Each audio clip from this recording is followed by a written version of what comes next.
Hey everybody, welcome back. Today, not only do we have a surprise for you, we have a surprise for us too.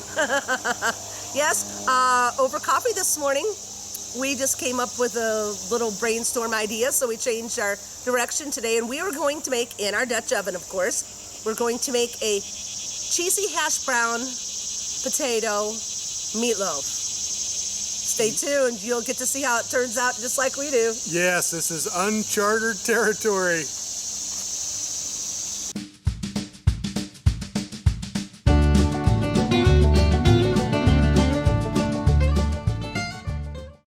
Okay, in this bowl I have about, not quite a pound, a little shy of a pound of plain ground pork. And then I also have 2 pounds of hamburger. So we're gonna, along with this, we're gonna mix in. This is Betty Crocker Julienne cheesy potatoes or something. So we always have scalloped potatoes with meatloaf, so we're just gonna mix this all together. We're gonna go for it. So we're gonna take this cheese powder that comes with these cheesy Julienne potatoes, which tastes a lot like Betty Crocker scalloped potatoes, au gratin potatoes, whatever. It's all similar. And then we're gonna take a pack of Lipton onion soup, because you can't make meatloaf without it, at least not in my family. And you always got to have a little shot of A1.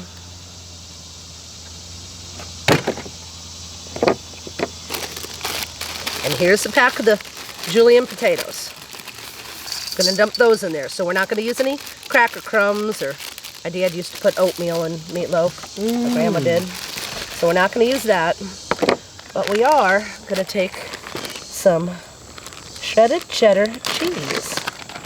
I'm gonna add that in here since we're making a cheesy meatloaf. And sometimes I put cheddar cheese just in regular meatloaf. Oh, absolutely. I mean, cheese makes everything better, you know? And I think that's probably enough. Like I said, uncharted territory. But and the only way to do this, I'm sorry, is with your hands. So you just get in here and you start mixing. Now, if I had planned on doing this, I'd have made sure that I had some eggs. But my chickens molted, and when they go into their molt, they quit laying eggs. And I usually don't eat eggs then. I need to find somebody who still has some eggs, because once you're used to farm fresh eggs, I'm telling you, that stuff from the store, it doesn't even look like an egg, much less taste like an egg. So I don't have any eggs, and it just wasn't worth the run to town, you know. You just make do. So we're making meatloaf without an egg, and I think it's going to taste just fine. Might not stick together quite as good, but it'd be just fine. So I'm going to mix this all really, really good, and then we'll bring you back for the next step. And the next step's going to be pretty exciting, I think. Okay, so we're getting ready to make our meatloaf now. It's all mixed together. And I am using a springform pan here just to try to keep everything together. And we'll probably, after it bakes just a little bit, we'll probably take the outside off, because I want to get this bacon. You see, I got bacon lined all around here. So we're going to take this meatloaf, and not the little bee that keeps buzzing around me. And we're going to press this in here. Now when I mix this meatloaf, I mixed it really, really good, because working that meat like that, that ground meat like that, kind of helps it stay together. If you just mix it loose, it doesn't stay together. It kind of still stays crumbly and falls apart. But working that meat like that kind of stretches it, and it gets it to stay in that form better. Kind of like when you buy those pre-made beef patties. Those are extruded through an extruder, and I don't know if you've ever noticed, but I sure have, that they're a little tough, you know, and they don't really taste like a fresh patty burger, and that's part of the reason why I don't like them, and that's what it is. It's because it's been extruded. I got a little extra bacon here, and I don't want that all piled up, so I'm just going to cut some of these off about where they should be. I don't know about you guys, but the way this looks, it can't possibly turn out bad. I think it's going to be good. sounds good in my head, but like I said, I've done that before where I think something's going to taste really, really good, and it's not so hot. Oh, I don't know how this can be bad. Everything in there is, I mean, this is just a spring pan full of goodness. It does look pretty good, I gotta say. Maybe a couple more pieces. I want this bacon to get done, and that's why I'm trimming this off, because I don't want all this bacon overlapping and have none of it get done, because this is some pretty thick bacon. It's actually a little thicker than nickel thick, which around here is pretty standard for butcher shop bacon.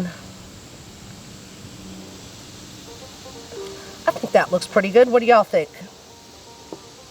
If you're going to ask me, I'm going to say it looks amazing. Well, I'm saying that we're ready for the Dutch oven. However, our coals are not ready for the Dutch oven yet, so we're going to take a little break. Okay, so we've already preheated our Dutch oven here, and we are going to get ready to put this meatloaf in there, and I'm hoping this turns out good, but whoa. I got faith. Oh. I got loads of faith. Whoop, she hot. And now we wait. Yes, we do.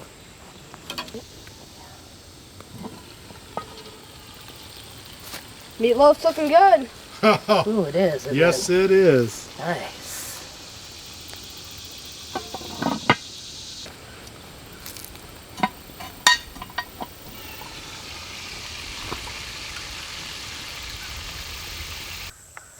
Okay. Are you guys ready for this? And are you guys ready for this? Yes. Absolutely. Look at that. Amazing looking. Okay. Try to get in the center. Let's see how we did. Looks like a piece of Oh, pie. I think I see some cheese. Ooh, yeah. Oh. Here, Gino. I think uncharted Hold territory. on. Hold on. I think uncharted territory turned out well. Yeah. Daniel, you go first, buddy. All right.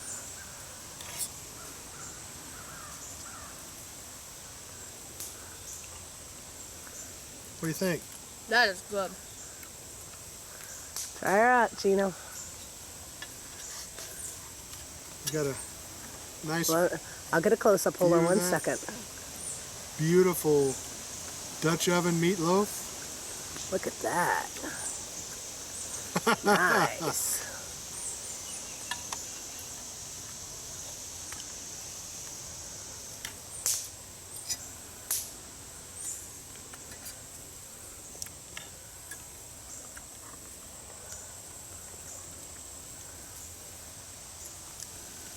Oh, wow. Potatoes are done perfect. Cheese melted all the way through. The bacon crisp on the outside. The flavor of the bacon through the meat. This is awesome. Uncharted territory and knocked it out of the park. Nice. Thanks for watching, guys. We'll see you next time at the campsite.